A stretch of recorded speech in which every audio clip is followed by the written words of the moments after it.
Hey, everybody, and welcome back to the Teaching Tax Flow podcast, episode 156 today. We are going to look at those fourth quarter tax planning strategies and tips and some do-nots for business owners. But before we do that, and you get to meet our fantastic guest, first time on this show, by the way, let's take a brief moment and thank our episode sponsor. This podcast is brought to you by Legacy Lock. If you are new to estate planning or simply need to review your current plan, Legacy Lock makes it as easy as pie. Legacy Lock is a unique platform that enables you to easily complete your attorney-drafted documents conveniently from the comfort of your home or office. Your first step to this peace of mind is simply visiting teachingtaxflow.com/legacy. Hey, everybody, welcome back to the Teaching Tax Flow podcast. So as we always try to bring you some very interesting topics, but what's more important than that here is now you get to hear a great topic from somebody else besides Chris or myself. We're going to put this topic really into, we'll say, real life, because you get to hear from somebody else who's working with clients on this all the time. As you can see in the title, the show notes, everywhere you've probably been directed to this episode from, we're going to talk about the fourth quarter tax planning for small businesses. And I have to make a joke here, Chris, because we're talking about fourth quarter. And, you know, if it was up to me being a hockey guy, can we just like readdress this and maybe call like the third period of the year and like totally blow everything up that, you know, everybody abides by in a calendar year with you guys? Or We could, but then we would have to put this out the first week of September and Very divide true. the year into thirds instead of quarters like most normal people do. Yeah, let's not do that. That But we was don't a- hockey, that was a but terrible we idea. love hockey people anyway, even if there's screw loose here and there. That's all right. That's take all it. right. I'll take it. But let's bring it all together. Let's talk about this, right? Because we always talk about tax planning, right? And I feel like we kind of hit this from two different angles, maybe three. Sometimes I feel like we just dive right into it and we start kind of getting into the weeds, depending on the topic that we're getting into specifically. But then other times I feel like we're kind of peppering this in because people have no idea what it is, right? We always talk about, you know, oh, you do as the taxpayer have the ability to quote unquote own your relationship with the IRS, own the tax bill you get. It's not a one-way street here. It's two called tax planning. But it's just me and you bantering back and forth. So I look Well, I'm forward to this. excited. Yeah, I'm always excited when I get to have a guest on that I've met through our private CPA practice.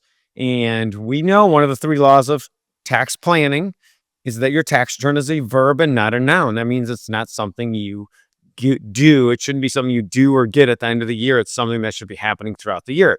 Well, this last summer, through working with the National Association of Tax Professionals, I had the honor of meeting Marit Burmood, and she is an amazing speaker. She did a great job at Taxposium, by the way. She has her own tax practice. She's not only a CPA, but an enrolled agent, and she really focuses on tax planning and strategy. And like you mentioned, we want to bring more voices into teaching tax flow. And as we enter this fourth quarter, we thought I would love to have her on as a guest to talk about what business owners should be thinking about once that calendar hits October. So Marit, welcome to the Teaching Tax Flow podcast. And how are you doing today? I'm so glad to be here in the ninth inning. I actually am not a baseball fan, but you know, that was the ninth inning.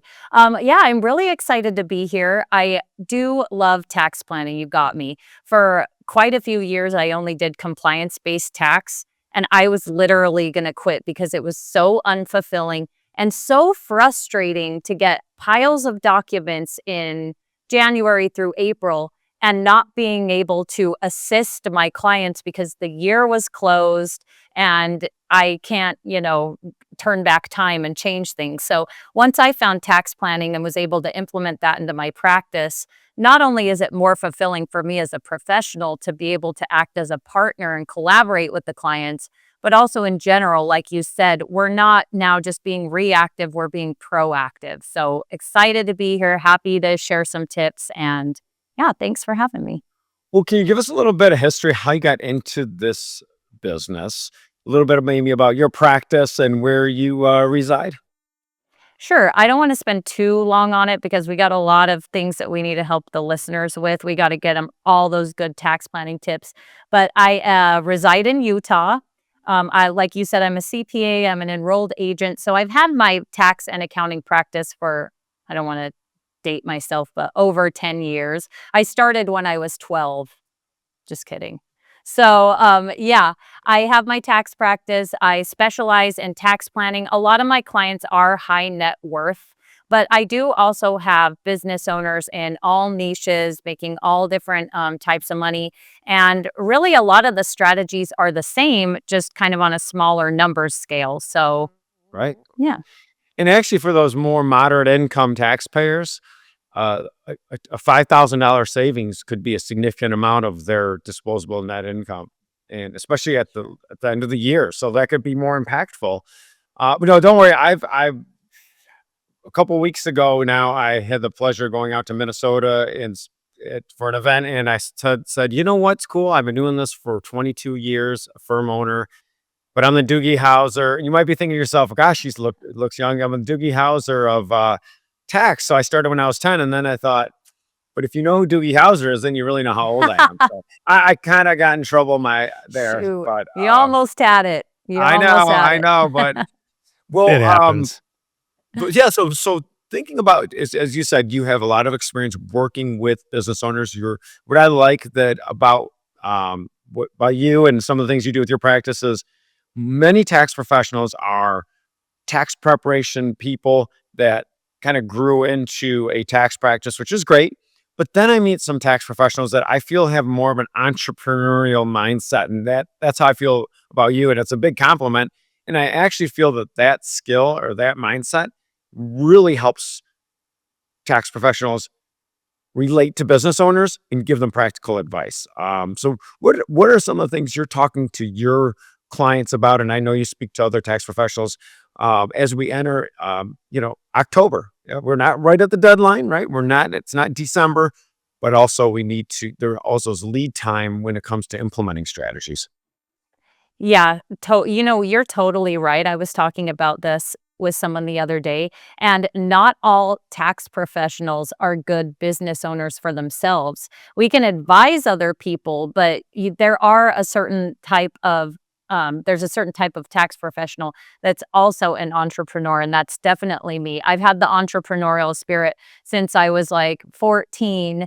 And my dad told me, hey, my stepdad said, I'll give you $20 to mow an edge. And so I contracted out the boy across the street for 10 to mow an edge. And then he was like, well, I don't want to give you the money because you didn't do it, but also it got done. So, so I've been having contract labor and all of that since I can remember, having those little side businesses.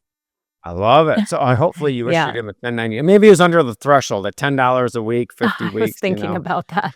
Yeah, And then you get into right. child labor laws, which is a whole nother thing we'll What's the leave on. statute of limitations here? You got to I know. unfile 1099 NEC. Actually, that didn't Oh, exist then. you're going down the wrong rabbit hole. Okay, we got to save this for the Tax Pro Oh, man. podcast. So, yeah, Yeah, so so mhm. I was gonna say, so you asked me, what do I kind of talk to my clients about? And leading into that whole thing of being an entrepreneur myself, I know that as I'm leading my clients, I also need to be watching out for my own income, my own tax planning, and I need to do what I tell every client to do. And it's kind of what I want to start out with today, which is get your books in order. You need to have your profit and loss ready. You need to have your balance sheet updated. You need to know how many distributions you've taken, especially if you're filing as an S Corp. You need to be looking at the payroll reports, pulling those and seeing how much have I already paid in taxes through payroll.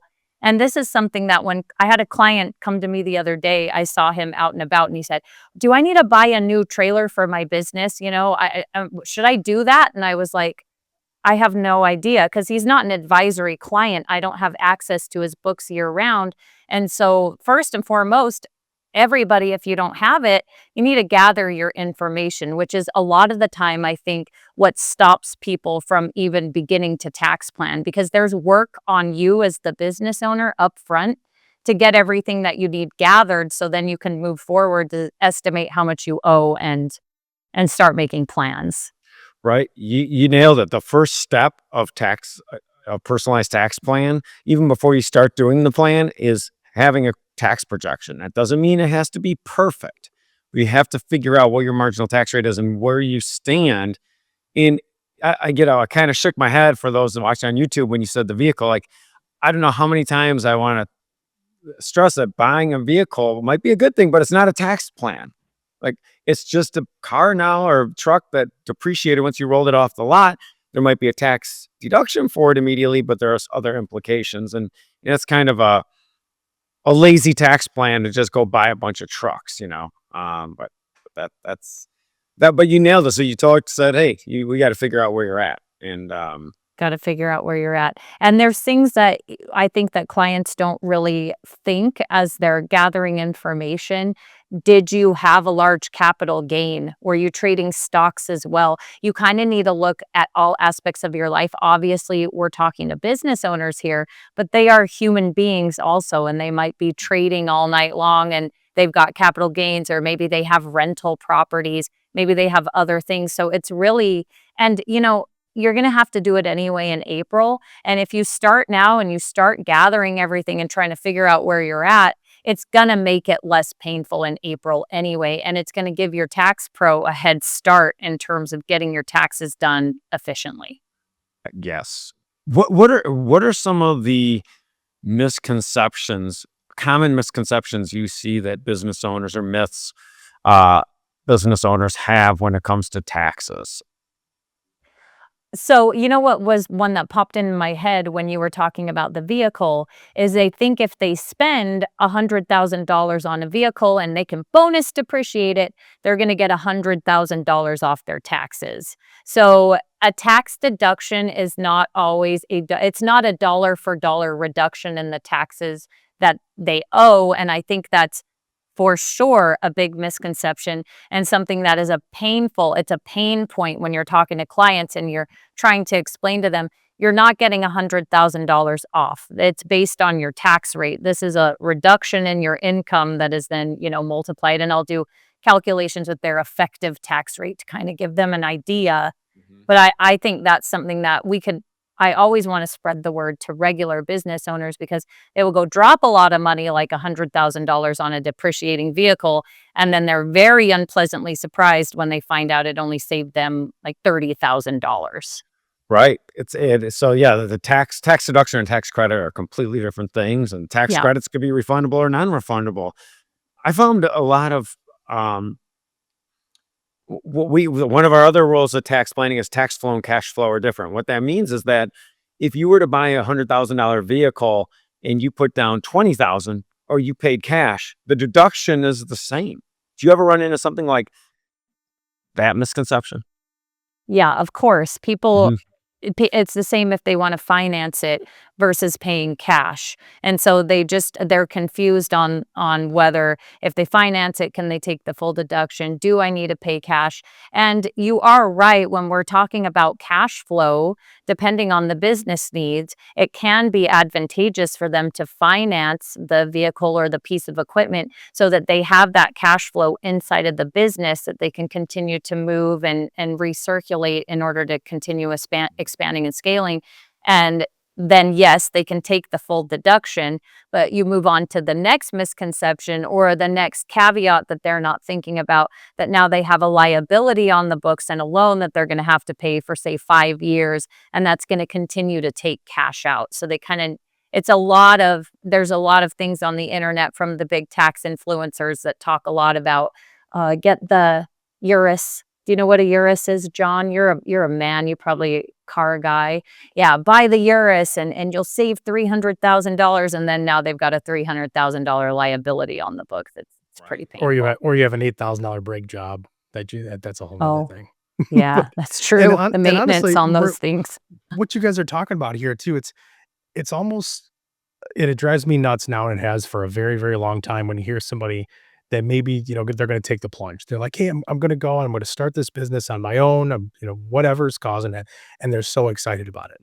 And they're so excited because they think they're gonna have all this freedom, which, here I hate to be the boohoo negative Nance. Usually when you start a business, you don't get any more freedom for a long time. It's usually a lot harder. Different topic. But then they're like, "It's great because I get to write off so much stuff and it's free." It's like, Absolutely not. Whoever told you that, a write-off or expensing something does not mean that it is free. If anything, it is discounted depending on, what your marginal tax rate is. Like, it's not it's a moving target, if you will, but I feel like more people need to know that, right? So how many people do you have probably come to you and they're like, "Oh, yeah, I took care of it. The business got it. It's all good." It's like, Yeah. "No."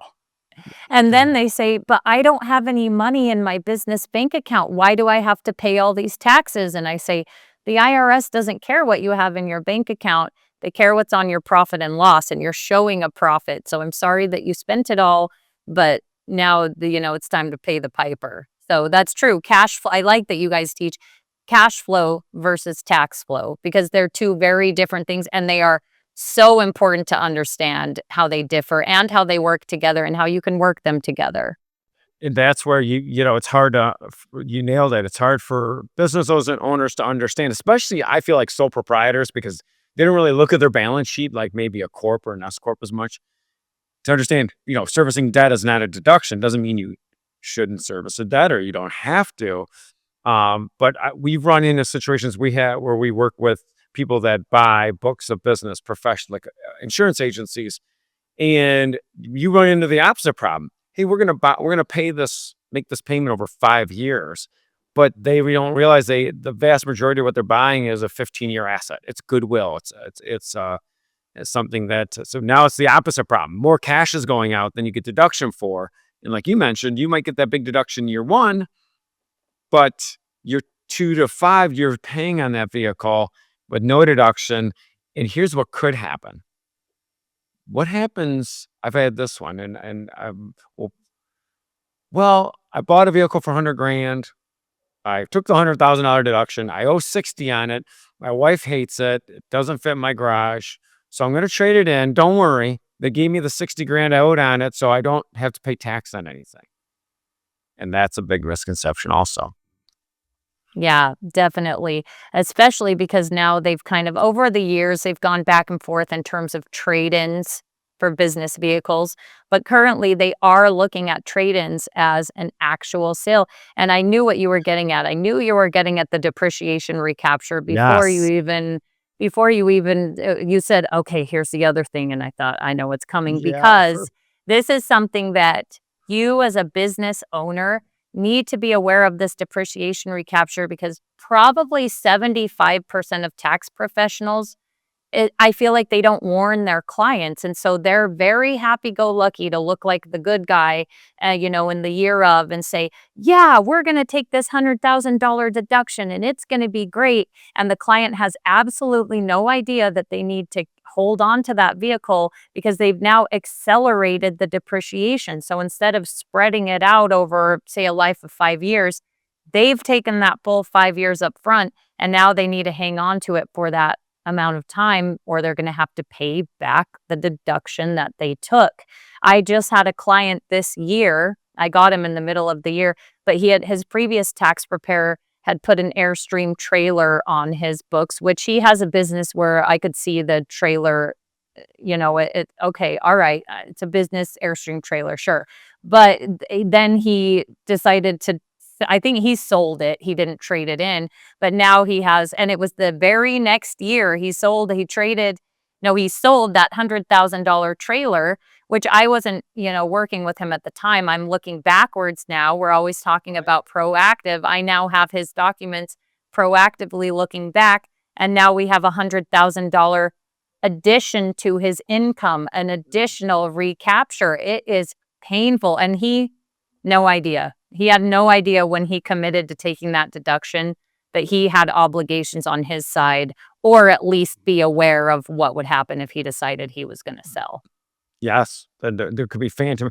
Now, at least we have 100% bonus depreciation moving forward, because what would happen sometimes, and you've probably seen this, where they traded the vehicle in, there's no kind of exchange for vehicles anymore. They No. bought another vehicle of about maybe higher value, so they might be able to save their hiney there. But when bonus depreciation went to 60% and it was going to be 40, and you had the full recapture, I know we're getting into the weeds a little, but the point is, Yeah. when you're making fixed asset purchases, talk to your tax professional first. And also, it's not always best to just deduct the entire amount year one. I've seen it where this one drives me crazy, where people will deduct the entire amount year one and actually create like an NOL or net operating loss, or move people into a low marginal tax bracket instead of saving some of those deductions. Yeah, for sure. I've seen that too. And I actually, as a tax professional, when I see these things as I'm working on everything, I will make the suggestion that they don't accelerate sometimes, because if they're not accelerating, if they don't need to accelerate it, then it might be more advantageous for them to just, do a different method of depreciation so that they can have an additional deduction next year. So you're right. It can get, especially when it comes to depreciation, it's kind of a point of contention for me when I see the influencers on the internet just so quick to tell everybody that 100. And I was going to say it's a valuable tax planning Sure. strategy. I had it on my list to talk about, but it's something that, you want to use along with a professional that actually understands depreciation and can help you, because it's one of the most complicated areas, I think. I agree. What other things are on your favorite list for tax moves So, in the last quarter? you know what I think? So a lot of these small businesses are cash based. They're filing on the cash basis. And so I do like a little bit of playing around, if we can, with, say, prepaying expenses within the 12-month rule. So if they have expenses they can prepay that give them a benefit for the next 12 months, and they have the cash flow to go ahead and do that, those are always kind of good ones to just go through. Okay, what's a new subscription that you're signing up for the next year? Do you have an insurance policy that's going to give you another year of benefit? If you have the cash flow and you're going to need it anyway, let's kind of, get all of those expenses into this year. And then the same can go with income. If you have a business where maybe you don't need to invoice immediately, you're on the cash basis, so you're not claiming income as it's earned, you're claiming it as when the cash is received. So I think that's a really good tip that a lot of business owners, they get blinded by these really flashy, colorful, right off a Lamborghini Urus, when they could probably, get the same amount of expenses if they were to look at maybe prepaying options, or they were looking at deferring some of that revenue into the next calendar year. So Absolutely, especially if you're in the trades, or let's say you have that, it's right at the end of the year, you have the opportunity to, um, you know, bill someone, but you could bill them in the beginning of January, and it just yeah. maybe Don't it's just leave the check in the mailbox though, because you guys don't know about constructive receipt, but a lot of tax pros do. And technically, if you have access to the cash, you have access to the income, you're supposed to claim it. So I did have a client who thought he was very slick, because he'd be like, "Well, I'm going to go out of town with my family for Christmas, and I'm not going to check the mail." And I'm like, "Gosh, yeah, I mean, really, just don't bill them, don't invoice them until." The oh next yeah, year. the Let's IRS not love just pretend the cash doesn't exist. That's not gonna work.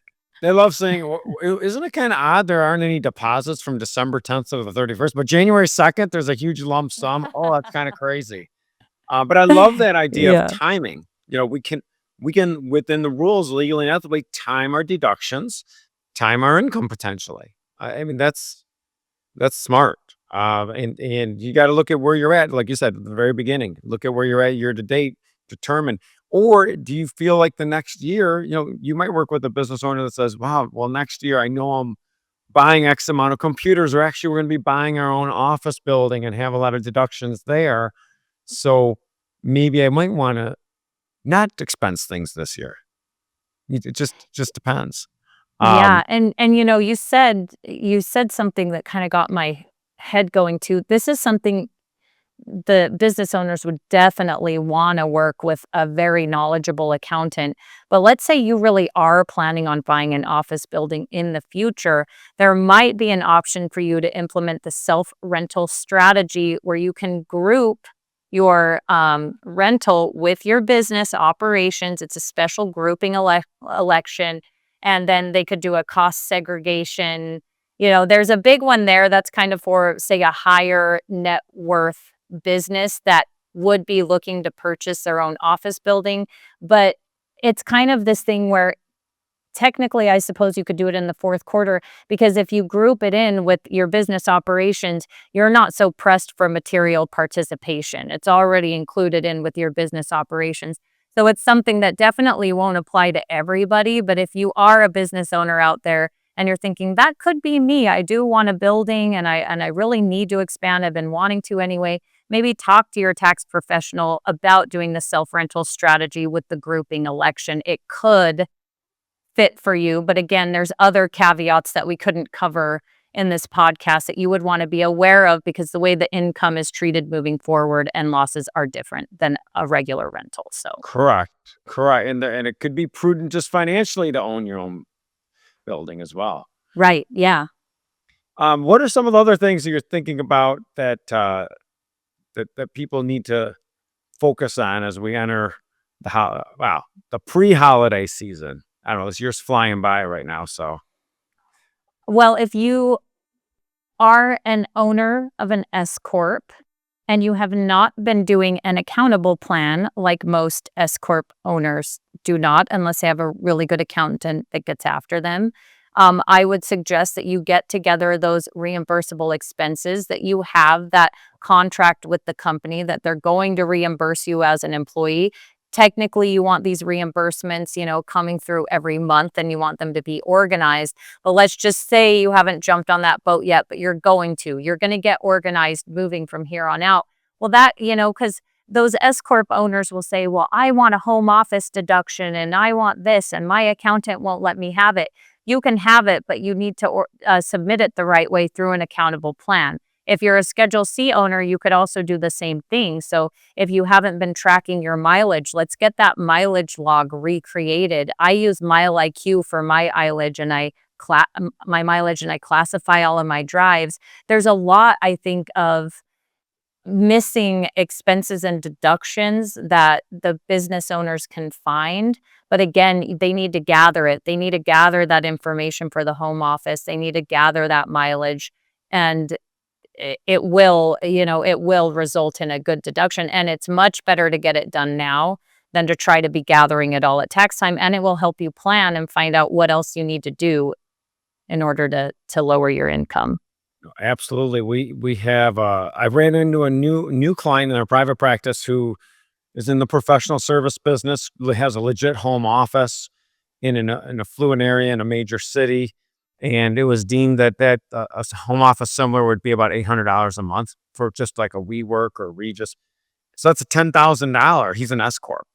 And the other accountant was, for some reason, they said, oh, you don't have, they didn't understand the accountable plan. And his tax rate, it's about a $3,500 tax reduction. So he can pay himself under an accountable plan, and about $10,000 a year in his case. So yeah, if you have, same thing with the C Corp, you can have an accountable plan. So I think being organized is one of your best attributes as a taxpayer. Yeah, and also really rolling up your sleeves and finding those expenses, keeping things separate, because a lot of people miss expenses because I guess, they're not organized, but they're also commingling like crazy. We've got even people with S corps, they're just not, they don't have a designated business card. They're not separating out. I go to Costco and I literally have a business order that I pay with my business card, and then I have my family order.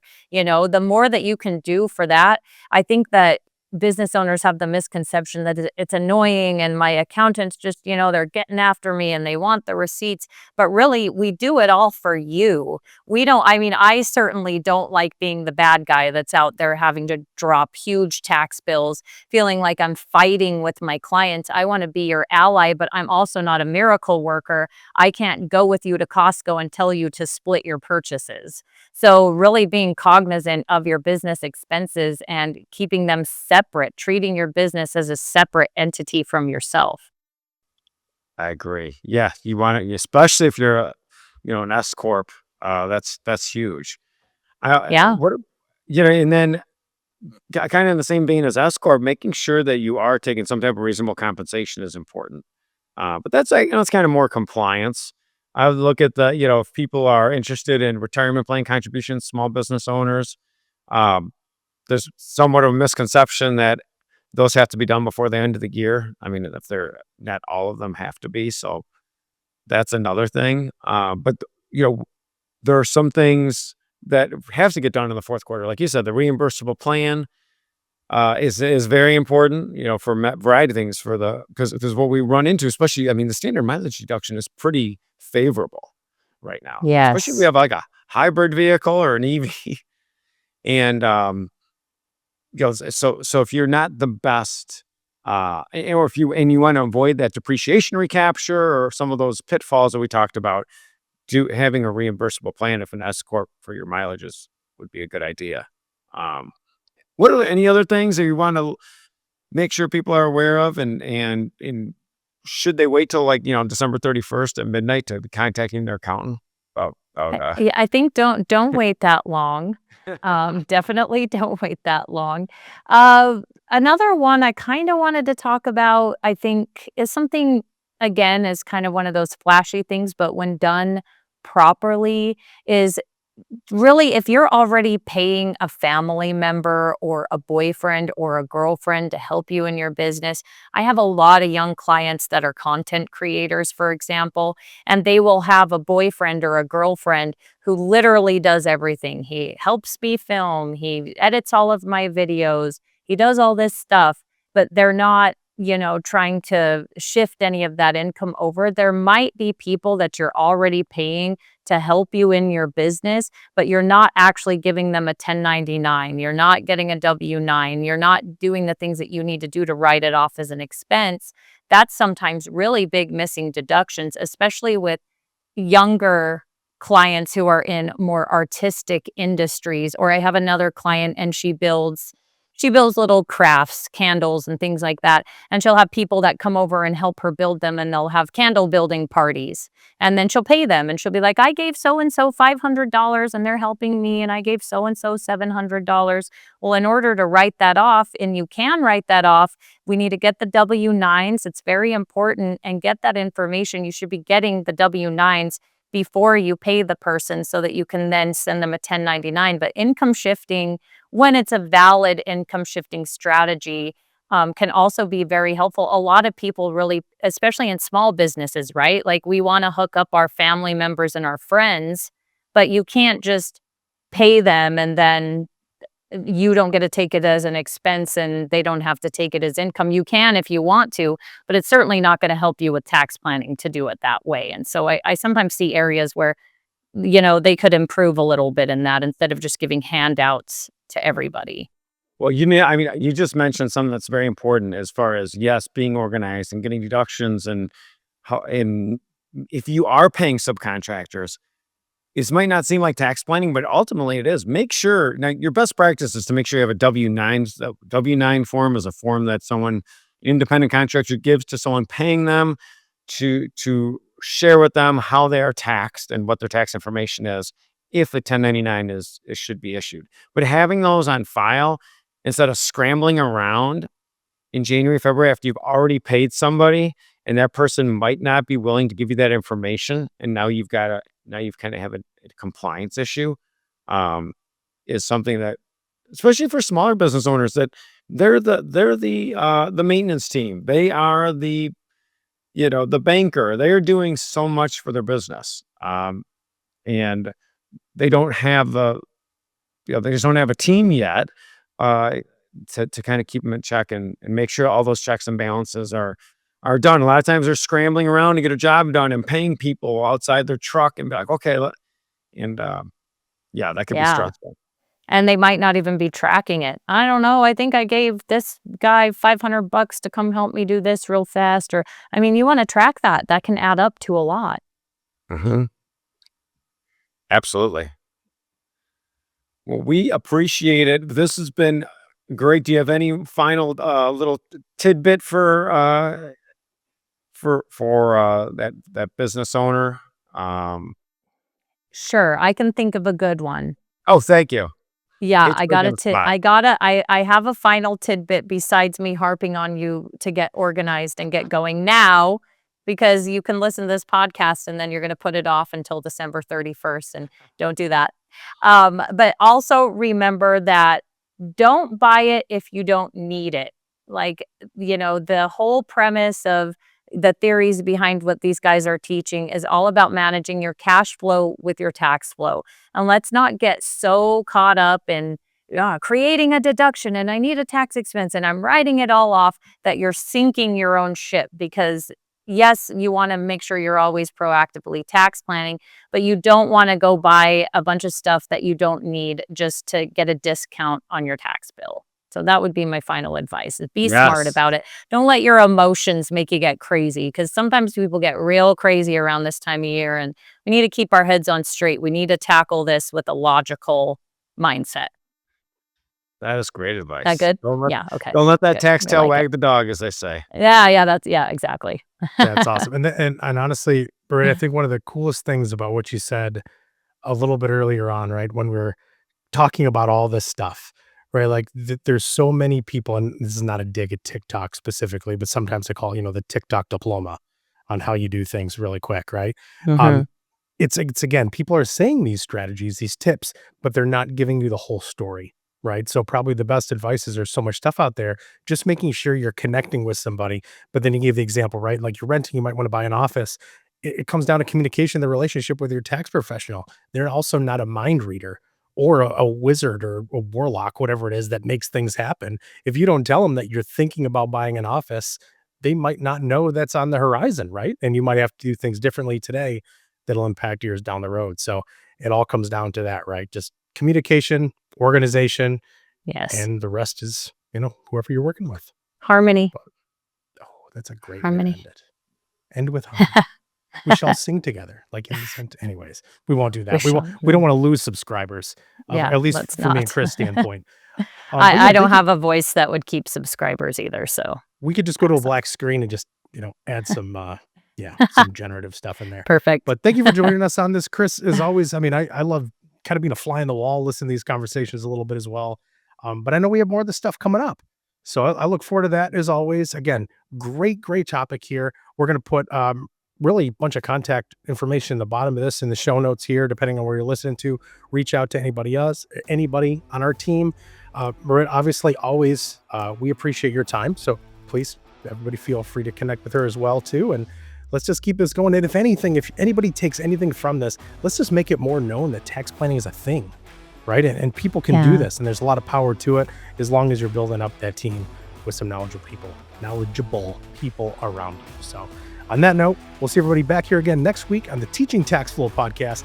Same day of the week, completely different date, and somewhat related topic. So have a great week, everybody.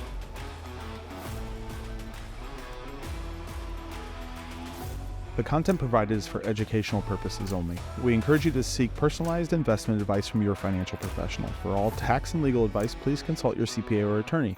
Investment advisory services are offered through Cabin Advisors, a registered investment advisor. Securities are offered through Cabin Securities, a registered broker-dealer. The content of this podcast does not constitute an offer of securities. Offerings can only be made through an offering memorandum, and you should carefully examine the risk factors and other information contained in the memorandum.